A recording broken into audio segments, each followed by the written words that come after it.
नमस्कार. आज आपण उपवासाचे साबुदाणा बटाटा पापड कसे बनवायचे ते पाहणार आहे. तुम्ही पापड पाहू शकता दुपटीने फुलतोय.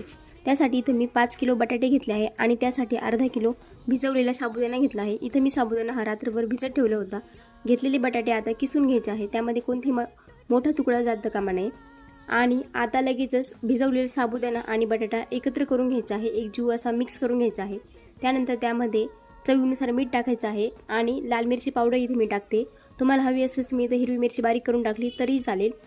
ते देखील यामध्ये चांगलं मिक्स करून घ्यायचं आहे. यामध्ये कुठेही तेलाचा वापर करायचा नाही आहे. लगेचच आता इथं मी पापड तयार करायला घेते. पुरी यंत्राच्या सहाय्याने इथं मी हे पापड तयार करून घेते. तुम्ही पाहू शकता पापड किती छान निघत आहे. कुठेही कागदाला चिटकत नाही आहे. एक दिवस मी इथं हे घरातच सुकून घेतले होते. त्यानंतर दुसऱ्या दिवशी उन्हामध्ये टाकून हे मी कडकडीत वाळून घेतले होते. आता लगेचच मी तुम्हाला हे तळून दाखवते. तुम्ही पापड पाहू शकता दुपटीने फुलतोय. तुम्हाला व्हिडिओ आवडला असेल तर व्हिडिओला एक लाईक करा. तसेच चॅनल देखील सबस्क्राईब करा.